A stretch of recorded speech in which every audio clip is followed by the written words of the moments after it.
A strange person suddenly appeared by my side. She claimed to be my cousin, named Chihua, and said her parents had both passed away, so she came to seek refuge with my family, bringing her fortune with her. She brought our whole family from the small village into the prefecture city. Dad and Mom were overjoyed, treating her as an honored guest in our home. But I clearly remember, our family never had a relative named Chua. This cousin had clearly appeared out of thin air at our doorstep.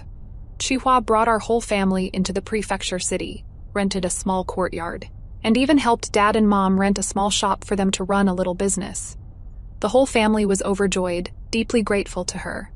Except for me. I firmly believed Chihua came to our home with ill intentions.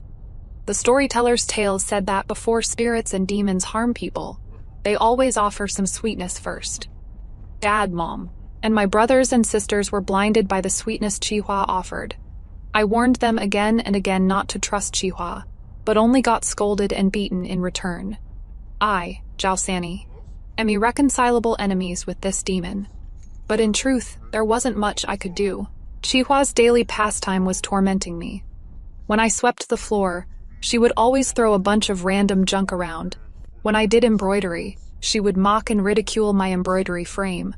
When I cooked, she would nitpick at the stove, finding fault with everything. Every time I got so mad, I stomped my feet.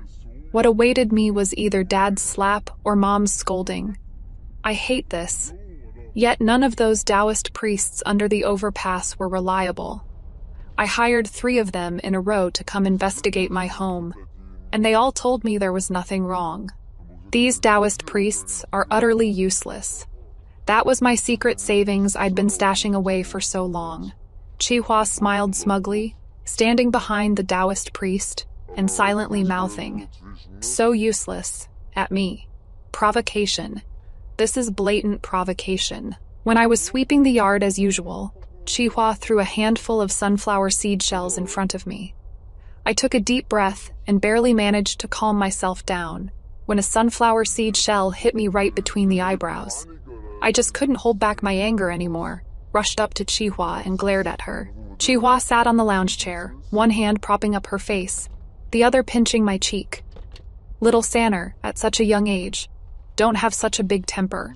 Suffering losses is a blessing, you know. I slapped her hand away expressionlessly. Before I could calm myself down, Dad's palm leaf fan-sized hand had already smacked the back of my head. "You damn girl, your cousin brought our whole family to the city to live like gods, and she is just messing around with you. How dare you give her attitude?" Dad kept apologizing to Chihua with a smile, and pressed my head down to make me apologize to Chihua. I stiffened my neck and refused. Mother stood under the corridor, her face full of disapproval. Zhao Cheng and my sisters pointed at me, their giggling, making me both embarrassed and furious. My eyes misted over, my nails nearly digging into my palms. Besides anger, there was also despair. My family had all been bewitched by this demon. I was alone and powerless. Was I going to serve this demon for the rest of my life? Seeing that I still hadn't moved, Father looked around, grabbed the broom, and was about to beat me. I crouched down, covering my head, only able to hear Chihua's languid voice. "Why must Uncle beat the child in front of me? There are clearly capable people in this household. Yet every time you insist on ordering around Sanni, who can't do anything. I suppose I've overstayed my welcome, and Uncle is finding ways to drive me out." I glared at Chihua with resentment, thinking how strange this person was. Always getting me beaten, yet playing the good person whenever Father hit me. Chihua didn't look at me, just adjusted her hem and lifted her foot to leave. Father and Mother couldn't be bothered to beat me anymore, and chased after Chihua to stop her, rubbing their hands and putting on apologetic smiles in front of her. "Chihua, Uncle would never look down on you no matter who else he might. Sanni is used to doing housework at home, so much better than her brothers and sisters. That is why we let her handle all the chores." Seeing the expression on Chihua's face, growing increasingly unpleasant, Mother hurriedly pulled Father behind her and put on an apologetic smile toward Chihua. "Chihua, whoever you think does the job to your liking, the work will be given to them from now on. Our whole family only lives such good days because of you, so naturally you have the final say in this household." Chihua said nothing, just raised her hand and listlessly examined her own fingers. Mother steeled herself, yanked over Zhao Cheng, who was watching the commotion, and lowered her eyes, not daring to let Chihua see the unwillingness and resentment in them. You've praised Cheng'er before for being quick and efficient, so from now on the cleaning chores will be given to Cheng'er. Before Chua could even react, Zhao Cheng started yelling indignantly first. I am supposed to be studying for the imperial exams. Sanni has always been the one doing these chores. How could she possibly not do them well? Cousin, you've always looked down on Sanni, but you can't drag me down with her. Chihua let out a cold laugh, lifted her feet, and walked toward the door. Father and Mother hurried to block Chihua. Under Chihua's mocking gaze, Mother hardened her heart and smacked Zhao Cheng on the back of his head, scolding. If your cousin tells you to work, you work. If it weren't for your cousin, you'd still be a farmer. It is just sweeping the floor. How could that possibly delay your studies? Zhao Cheng shuddered, suddenly coming to his senses, and put on an apologetic smile toward Chihua. Cousin, I was wrong in my thinking. I made you angry. Please don't blame me. I'll clean the house from now on. Mother glared at me with resentment. What about Sanni then? Just let her freeload. Chihua scanned me with malicious intent. Doesn't she hate studying the most? Let her go study together with Zhao Cheng. I looked up at Chihua in disbelief, my heart pounding non-stop because of Chihua's words. Yet, I couldn't see Chihua's expression clearly through my tear-blurred eyes. Mother and Zhao Cheng were like bristling hedgehogs, glaring fiercely at me, Mother rubbing her hands while looking at Chihua. She is just a worthless girl. How is she worthy of studying? Zhao Cheng yelled. Women have always only read lessons for women and admonitions for women. What kind of propriety is it to let her study? The smile on Chihua's face turned cold. This old lady wants to torture her with studying. It is this old lady's money being spent. What is it to you? Dare to run your mouth again, and you won't need to study anymore. Zhao Cheng tugged at Mother's sleeve, stomping his feet in anger. Mother, I don't want to study together with Sanni. Her clothes are all patches. I'd be laughed to death. Mother held Zhao Cheng and coaxed him, while still finding time to viciously glance at me. All right, all right. All right, if you say no, then no. Mother won't let you be laughed at. Father and Mother didn't dare to compete with Chihua either, so in the end I still went to study together with Zhao Cheng. Before leaving, Chihua kept frowning at the old clothes I was wearing. No patches, but so long they dragged on the ground. Then grabbed me and headed to her room. While Chihua was changing me into fitting student clothes, she fiercely said to me, "Don't think I am sending you to school to have a good time. You must firmly remember everything the teacher says, and you must rank at the top in exams. Otherwise, when you come back, I'll smack your palms." I followed Chihua's gaze to the ruler with holes in it beside her, my whole body trembling, and the gratitude that had just risen quickly sank back down. So she really was sending me to school just to torment me. Because of the ruler's intimidation, I didn't even notice the clothes Chihua had changed me into. Once we were out the door, Zhao Cheng's face was completely transformed with envy, and he said to me sourly, "Cousin Chua really does dote on you. Not only does she not make you work, she even made such beautiful new clothes for you, a little girl." Only then did I carefully examine the clothes on me. Brand new fabric. No patches, wearing it felt like a cloud. It was countless times better than the stiff, heavily patched hand-me-downs from my eldest and second sister that I used to have to wear. Zhao Cheng didn't wait for my answer. Seeing me carefully smoothing out the wrinkles on my clothes, he shoved me indignantly. "Damn girl, Chihua let you come to study and you actually dared to come. Do you know how much silver it costs to study?" Mother said all that silver should have been mine. The more Zhao Cheng spoke, the angrier he got. He shoved me hard again, pushing me to the ground, and looked down at me from above. "You are spending all my silver. You'd better remember to pay me back tenfold later. Otherwise, I'll make you pay." I looked at the mud stains on my new clothes that wouldn't brush off, and my expression darkened. Zhao Cheng was still yapping non-stop. I threw a punch, and 2 streams of blood gushed straight out of Zhao Cheng's nose. He covered his nose, stunned for a moment before yelling at me, "Zhao Sanni, Have you lost your mind? How dare you hit me? He swung his fists at me, but I tripped him, and he fell to the ground. Zhao Cheng had been so spoiled by our parents that he never lifted a finger and couldn't tell one grain from another.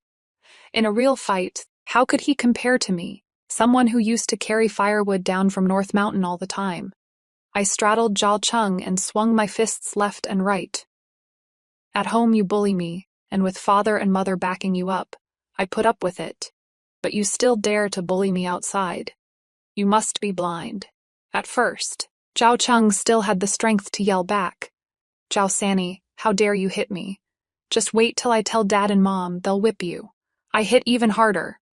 Go ahead, we siblings have plenty of time alone together. However many times they hit me, I'll pay you back double. While hitting him, I suddenly spotted Chihua's figure at the street corner. I shuddered all over, suddenly remembering Chihua's warning about hitting my palms if I didn't study well. I hurriedly grabbed my book bag and ran toward the school, not forgetting to throw harsh words at Zhao Cheng. I'll let you off today, but I mean what I say. Try me if you don't believe it. Studying is something that brings both pain and joy. The joy comes from gaining understanding through studying. I learned that many things Dad and Mom told me in the past were wrong, like how Zhao Cheng is the hope of the Zhao family, the pillar of the household, and only when he does well will our whole family prosper. It is all lies. Zhao Cheng's studies aren't even as good as mine. What is more, because my schooling cost a lot of money, Zhao Cheng's allowance was reduced. He sees me as his enemy. If Zhao Cheng ever makes it big, he definitely won't let me have an easy time. The pain is simple. Chihua hits palms way too hard. Although I like studying and used to secretly crouch beneath windows to listen to the teacher's lessons, there are many outstanding students among my classmates. Even giving 120% effort, I can only barely keep myself from falling behind the others. As for Zhao Cheng, he was always slacking off. So naturally, he couldn't compare to me at all. Chihua didn't care about any of that. As long as I couldn't answer her questions, what awaited me was a smack on the palm.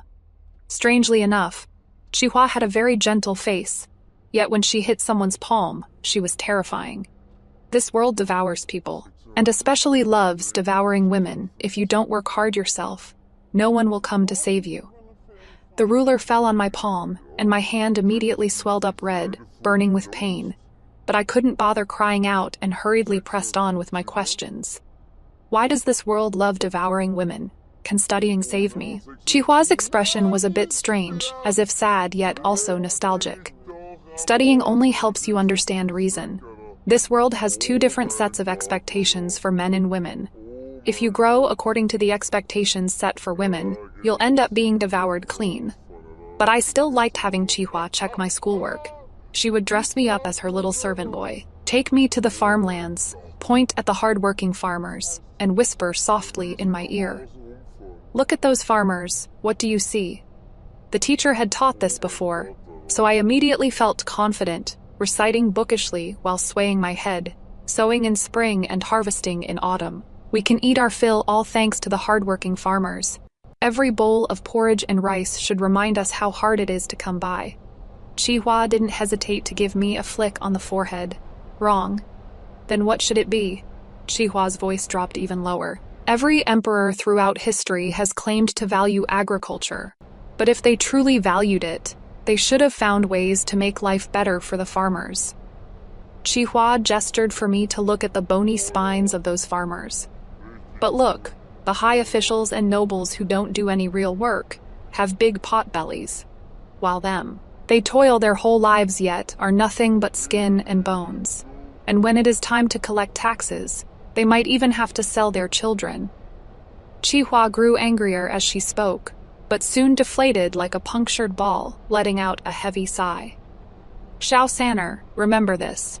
Don't look at what people say. Look at what they do. Many people are fooled their whole lives by high-sounding words, never waking up even until death. That is truly terrifying.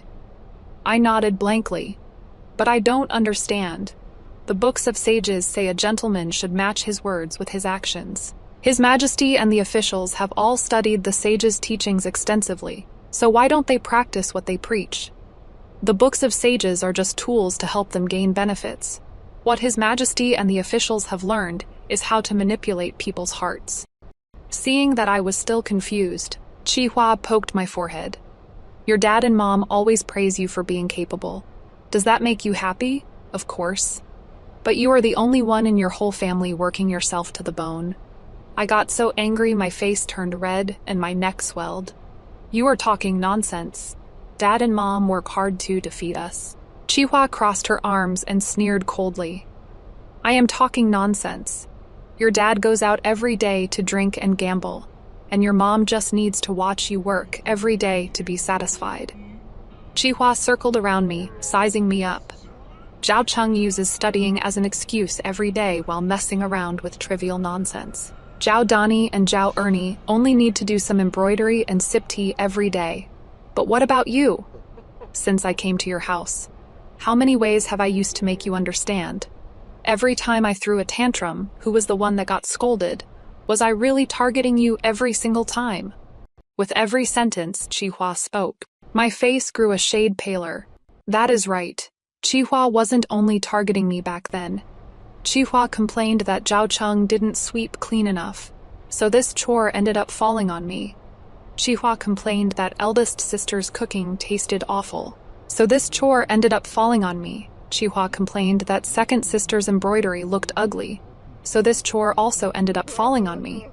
In the end, I became the servant for the whole family, and my parents would still look down on me occasionally.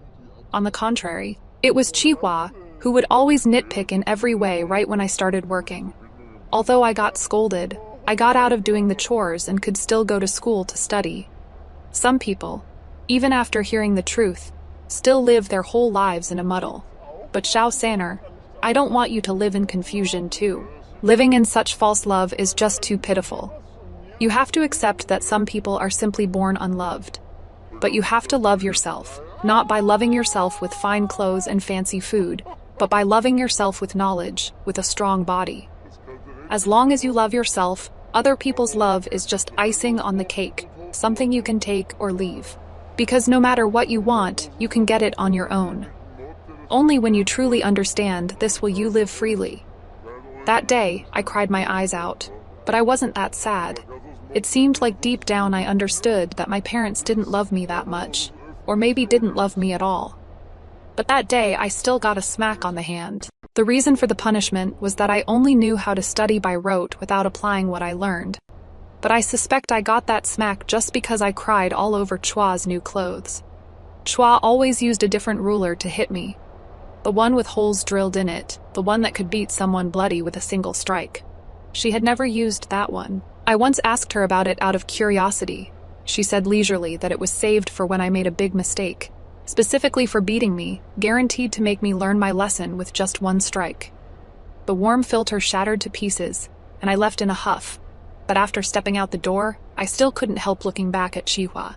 The sunset light made her look like a Buddha statue that people carry out for worship during festivals. Yet she had more earthly warmth than any Buddha statue. I think, even if Chihua is a spirit, she must be a good spirit who is about to become an immortal. Otherwise, how could she bring me such heavenly days? Since she arrived, although she openly makes things difficult for me at every turn, I no longer have to be responsible for all the household chores, washing clothes, cooking, sweeping the yard. None of it needs me anymore. I only need to study, even though father, mother, and my older brothers and sisters often resent it. They're held back by Chihua, and don't dare make me do anything. These good days were brought to me by Chihua. I understand it all. I secretly made a clay figurine of Chihua and enshrined it in a hidden place, burning 3 sticks of incense daily, hoping that as a good demon she'll receive good karma, ascend to immortality soon, and no longer have to be entangled with a family like mine. These heavenly days had only lasted a year. One day, I came home carrying my book bag, only to be pulled aside by Mother to have makeup applied on my face. I was changed into clothes that looked bright and pretty, but actually had rough stitching, obviously shoddily made at first glance. Mother kept scrutinizing my face. This past year I was only busy with big Nie and second niece marriages. I didn't notice you've grown so pretty too. I could roughly guess her purpose, but I still asked, Mother, What are you trying to do? Mother smiled and gave me a reproachful glance. You are a big girl of 14 now. Naturally, it is time to find you a match. Mother, I still want to study. I don't want to get married. Mother's expression suddenly turned cold. When men come of age, they marry. When women come of age, they wed. This is a principle passed down since ancient times. If you won't marry, do you expect the family to keep supporting you? I furiously tore at the clothes on my body. The money I earn copying books for others is enough to support myself. My tuition was paid by cousin Chihua when cousin wasn't here. I was the one doing all the work inside and outside the house. Yet my food and clothes were the worst in the family. What has this family ever provided for me? Mother's slap knocked my face to the side. We gave birth to you and raised you, only to raise an enemy. It is all Chua's fault for sending you to study, making your heart run wild. Whether you are willing or not today, you are going to that matchmaking meeting. I threw down that gaudy outfit, changed into my usual green robe, and tried to rush past Mother to get out. Cousin won't let you do this. Mother let out a light scoff. You still think Chihua can be your backer. Your father tricked her into believing there is trouble with the family business. She won't be home this whole month. No one can help you. I felt as if I'd plunged into an icy abyss, frozen in place, unable to move. Mother stepped past me and locked the door. Her voice seemed to come from the edge of the sky, yet also like thunder exploding right beside my ears. You'd better behave at the matchmaking. That Squire Wang may be a bit older, but he knows how to dote on a woman. After you marry, help your brother out more, and you'll still have a place in this family. Otherwise, I'll pretend I never gave birth to a daughter like you. Mother really doesn't understand me at all. In the past, she devoted all her attention to Zhao Cheng, occasionally sparing some motherly affection for my eldest sister and second sister. I was never in her eyes. Ever since Cui Hua sent me to school, Mother rolled her eyes even higher every time she saw me, so she couldn't possibly imagine that there was a dog hole in this room for me to escape through. After I watched her disregard my eldest and second sister's happiness to help Zhao Cheng climb up and gain connections, marrying them off to the wrong men, I had already started being on guard against father and mother. Over this past year, I dug dog holes in hidden spots around the house, just in case I'd need them. Clearly, I didn't understand Mother well enough either. When I crawled out of the dog hole with disheveled hair and a dirty face, Mother was wielding a stick in her hand and whacked me right on the back of my head. By the time I woke up again, I had already been trussed up tight and locked in the firewood shed. Mother's eyes and brows were full of smugness. A little sparrow dares to cause trouble right under an old cat's nose. What a wrong idea. My limbs were weak, and I had no idea how long I'd been tied up. I just felt pain all over my body, and my throat was parched and sore. But if I don't ask certain things, I won't die in peace. Mother, sometimes I really wonder if I am the child of your enemy. What nonsense are you saying? Then why, among the 4 children in the family, do you treat me the worst? Bullshit. I fed you and raised you this big, and now you've turned into an ingrate. Is having food and drink enough to raise a child? Among the 4 siblings at home, Zhao Cheng is the son. You and father have always doted on him the most, hoping he'll carry on the family legacy. Big sister and second sister also have your favor. They don't have to do anything, only me. I suddenly raised my head, wanting to pour out all the grievances of these 10+ years. In this family, I care about you the most. I gradually took over the housework when I was 4 or 5. But why? Why have you and father never shown me any affection? Instead, ordering me around like a servant, bossing me around, hitting and scolding me at the slightest thing. I am your daughter too. I stared fixedly at Mother's face, not wanting to miss a single expression on her face. Mother just sighed softly, with a matter-of-fact look. Who told you to care about me the most? Back then, I just had to pound my back and waist in front of you, and you'd rush to take over all the housework. Mother looked confused, asking me in a very puzzled tone, why did you change after Chua came? If you hadn't changed, Mother definitely wouldn't treat you like this. I suddenly burst out laughing, the laughter growing louder and louder, mixed with a somewhat choked-up voice. Probably because I don't want to become the next you. What did you say? I looked up at Mother, speaking to her word by word. I said, I don't want to become the next you. Mother, where is Father? You've sold 2 daughters, and now you are about to sell the 3rd. Why are you the only one coming forward to play the villain? That is right. Father has always been good at playing deaf and dumb. As long as he doesn't show up, the only person we hate is you. But Mother, why are you willing to be Father's vanguard? You are also a woman, yet you push your daughters into the same pit of fire you've been through. You married Father for Uncle's bride price. Has Uncle ever been good to you? Why, when you've already been deceived once, do you turn around and use this same reasoning to deceive your own daughters? Can't understand what crazy nonsense you are spouting. Shouldn't have listened to Chihua and sent you to school. It has made your heart go wild.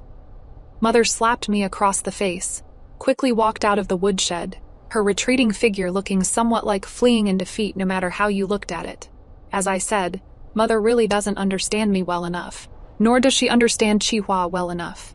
She and Father see me as goods, and see Chihua as a money bag. Goods and money bags are all dead things, not worth spending any effort to understand. So they wouldn't understand that Chihua would never be tricked out by their absurd excuse of busyness, and abandon me. So they wouldn't know that over the past year, besides studying, I also had to practice horse stance, lift millstones, and trained a body full of muscles. Now I could beat 10 Zhao Chengs without breaking a sweat. Chihua and I knew long ago what they wanted to do. This is the graduation exam Chihua left for me. The time limit is quite tight too.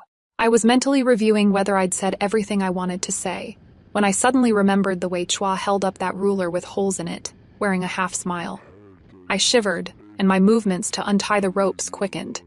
Chihua and I had already obtained travel permits, just waiting for me to meet up. Then we could take a boat south to start a new life. Before that, I need to find the clay figurine I made of Chihua first. It has been offered lots of incense, you know. Once we move to a new place, I can worship it openly. I stood in front of the woodshed, threw down the torch without hesitation, hiding in the dark watching the flames rise. This is my rebirth. It is only fitting that such a fire illuminates my future. I was wrong. I shouldn't have lit that fire. I thought this while vomiting my guts out on the boat. I should have thought of it. Fire overcomes water. I lay sprawled over the ship's railing, pounding the deck in frustration. Chihua was so amused she couldn't help herself, reaching out to poke my forehead. At such a young age, how did you come to believe so firmly in all this? The seasickness was too intense, not even giving me a chance to argue back. Even in my daze, I was still thinking about it. How could I not believe if Chua hadn't appeared at my doorstep like a celestial being? I definitely wouldn't be living such a carefree life. Chihua brought over a bowl of sour plum soup and fed it to me. Have you thought it through? You really want to go to Lingnan.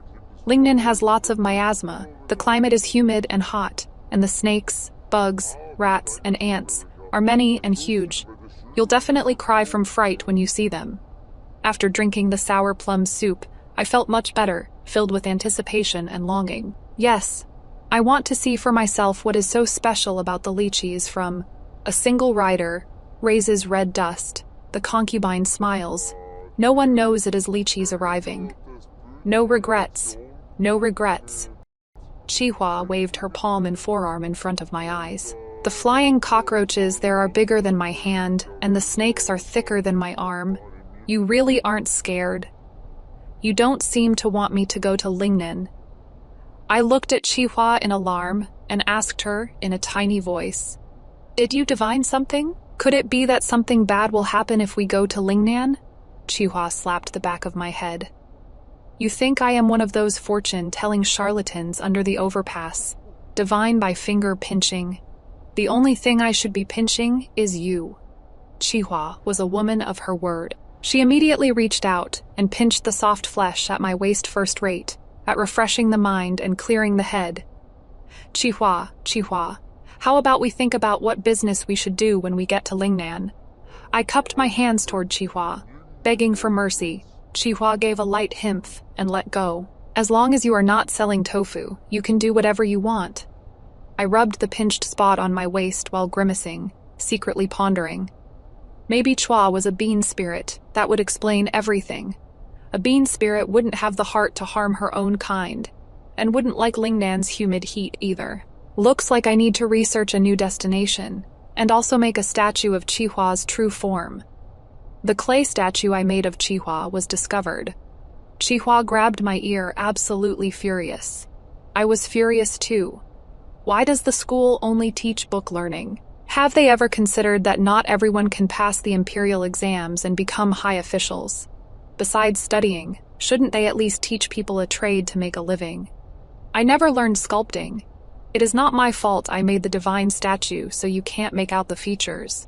And besides, my heart in worshipping her is completely sincere. How could it be as bad as she says, that the statue I made is 12 parts ugly out of 10?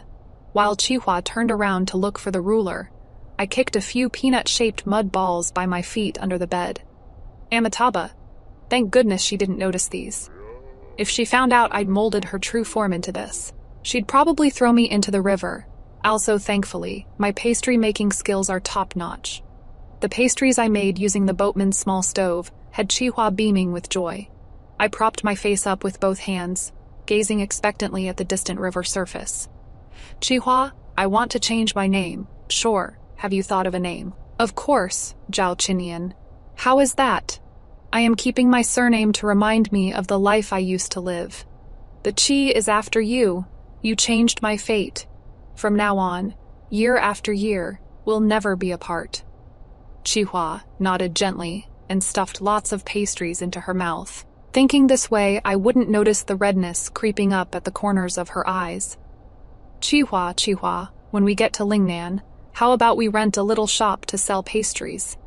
Chihua scrunched up her face, as if instinctively wanting to tease me, but her mouth was too stuffed with pastries to speak.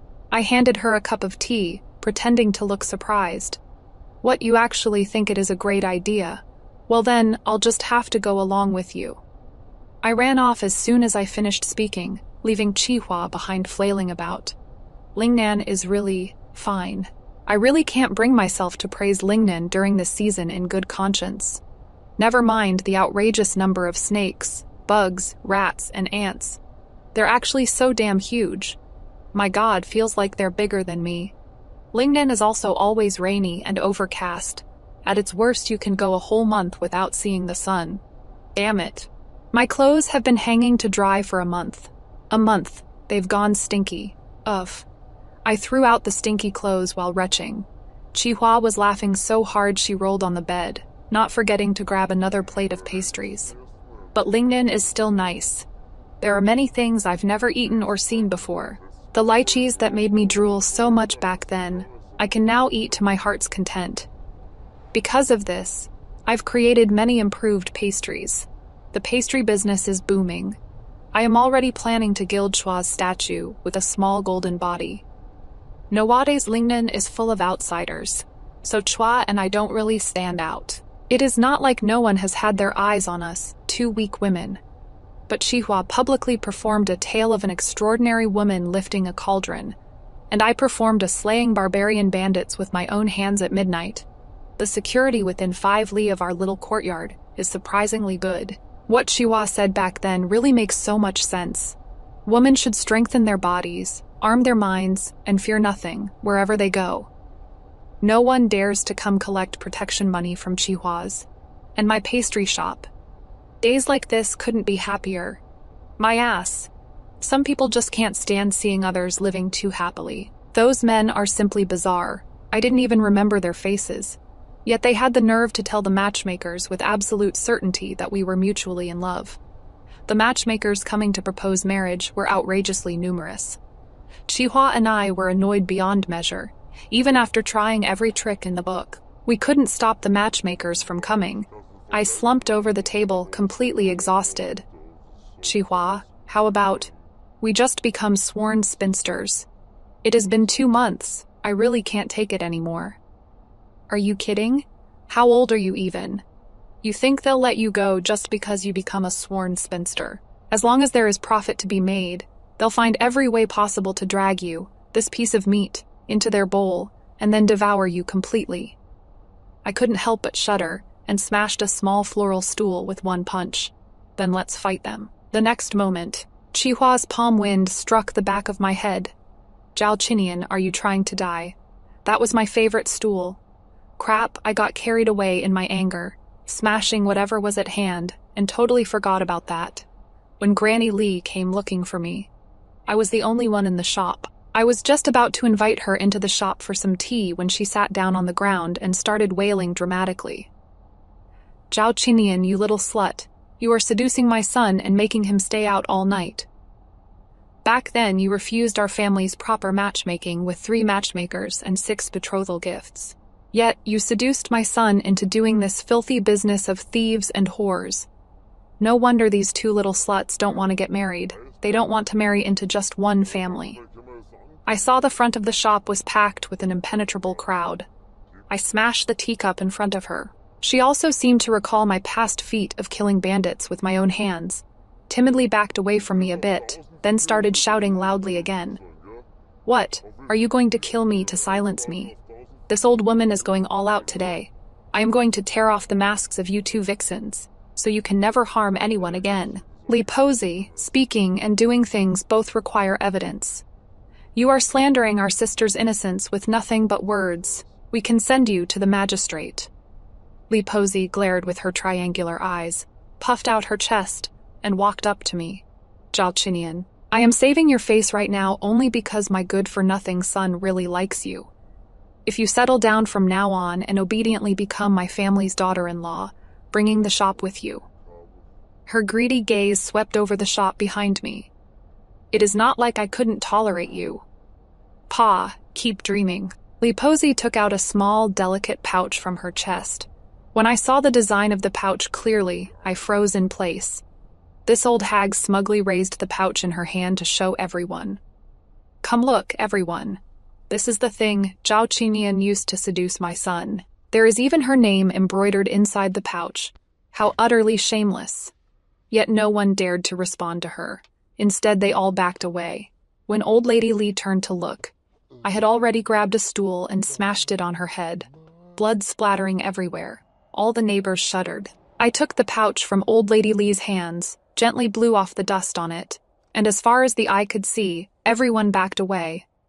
Everyone should know I lost a money pouch a few days ago. After searching for so long, it turns out old lady Li took it and slandered me for having an affair with her son. Heaven have mercy. I don't even know if her son's face is round or flat.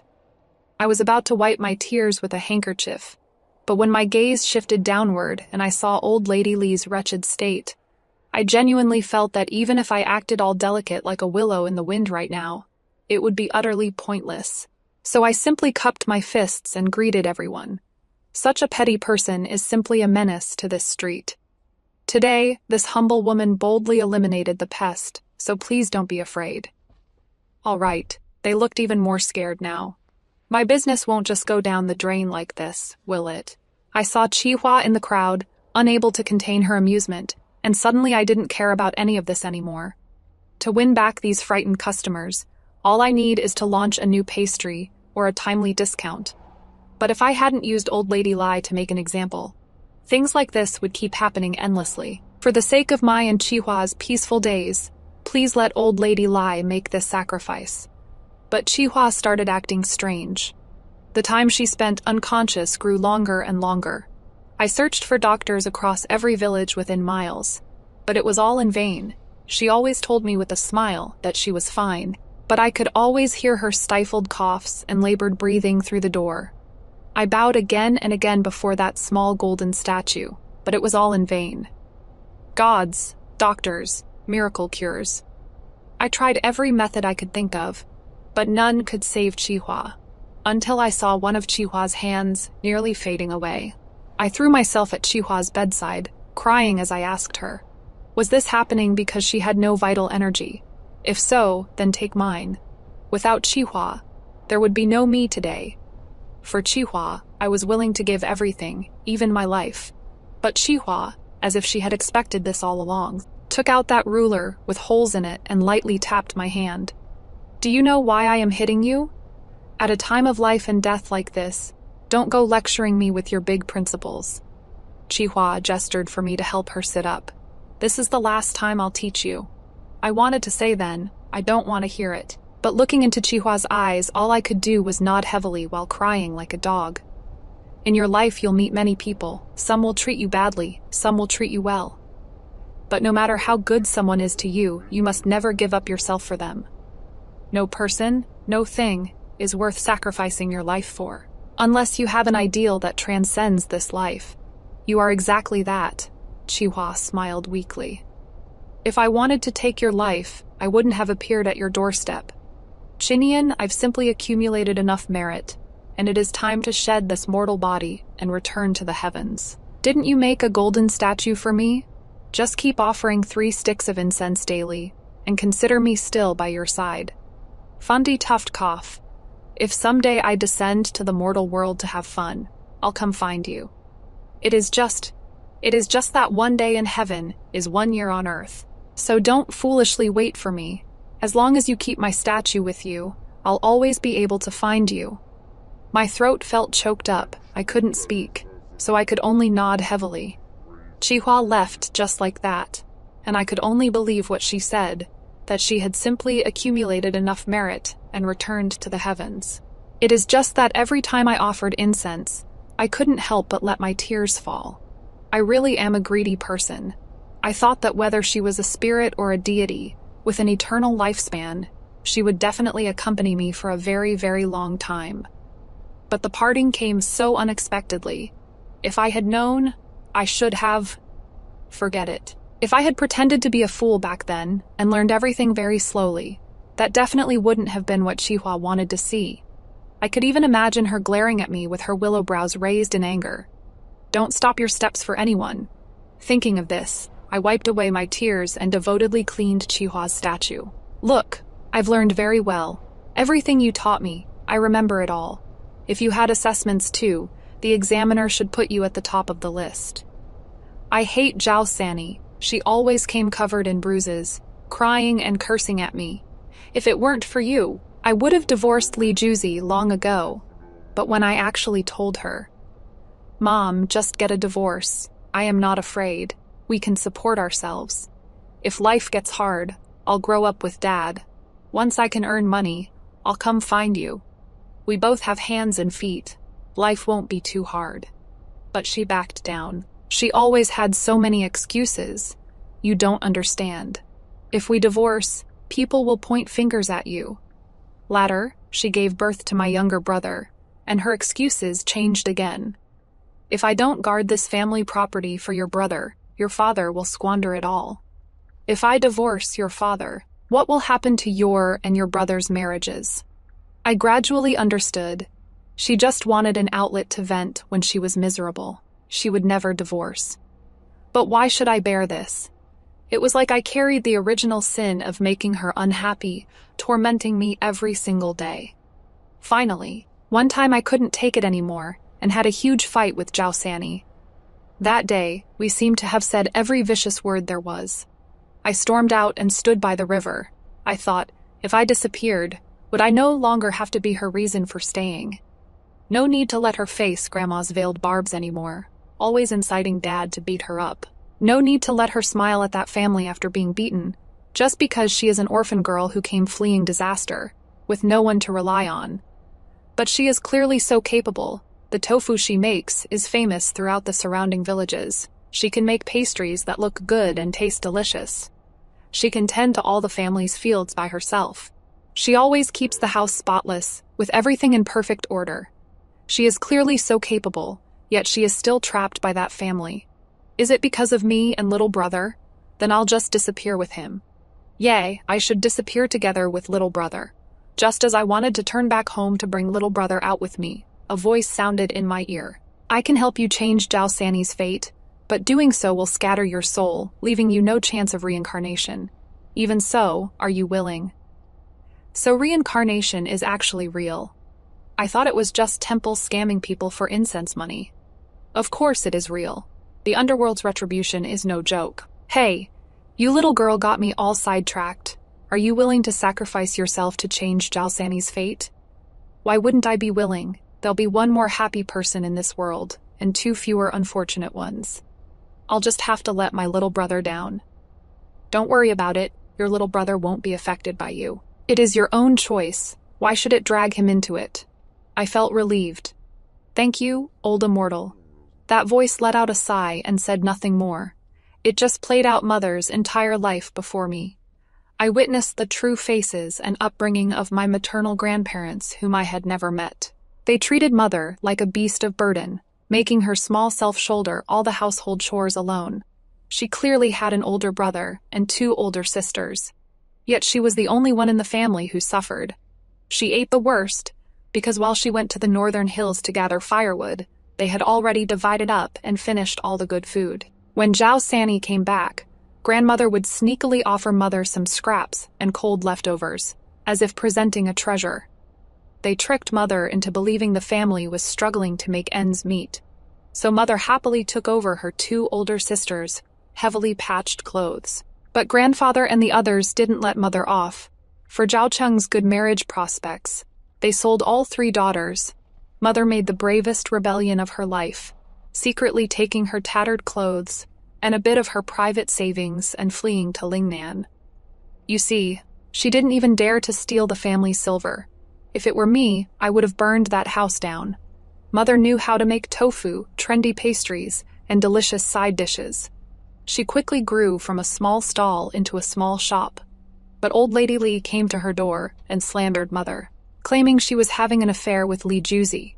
The neighbors pointing and gossiping wore down Mother's straight spine into bean curd dregs. Mother gave in. Old Lady Li effortlessly got the shop that Mother worked so hard to build. She also brought in a scapegoat for herself, a servant that costs nothing. No one cursed Old Lady Li for being shameless. They only bullied my honest mother, saying she was improper. In fact, they were also eager to follow Old Lady Li's example, to find such a daughter-in-law for their own families. My wonderful mother, who always gently made snacks for me, who always held me and taught me lessons through little stories, was bullied by them for most of her life. They only cared about their own interests, regardless of what harm they caused my mother, and no one saw the shining soul beneath my mother's countless scars. In a world like this, there is nothing to regret about having my soul scattered. Besides, I can save my mother, that voice asked me, seeing as you are a filial child. You could go to after your mother gets married. That way you'd still have a chance to reincarnate. If I want to save someone, I should help her eliminate the dangers. How could I only appear after she has suffered through everything? Have you thought it through? I've thought it through, and so I appeared in front of my maternal grandfather's house and met my 10-year-old mother. She is really hard to teach. She even found a Taoist priest to exorcise me. Zhao Sanni is a big idiot. Never mind, she is actually very smart. When a sincere love was placed before her, she quickly understood the deception of her maternal grandfather and the others. I knew it. My temperament of wanting to set a fire before leaving couldn't have come from nowhere, but she still chose Lingnan. Oh well, if she is going, so be it. The her of now can definitely protect herself. Sure enough, she smashed Granny Lee's head until it was bleeding, and those neighbors who used to talk nonsense didn't even dare to let out a fart. What a pity. I can't accompany her anymore. Zhao Qinian's life will definitely be wonderful. She has always had an eccentric and quirky personality. But my soul didn't scatter. The city god appeared before me, stroking his beard. Your mother stumbled upon it by accident and let you receive incense offerings. Moreover, you and your mother gave out money and porridge along the way, accumulating considerable merit. Would you be willing to stay by my side and become a minor immortal? Can I? Sure, after this ordeal, this old man also feels that having only male immortals around has its drawbacks. My city god temple needs a female immortal like you to look after women's hardships. Being an immortal also requires keeping up with the times, you know. I immediately bowed my head in reverence. Actually, I didn't really not want to live that much. Besides, I still want to watch Mother's life in this lifetime.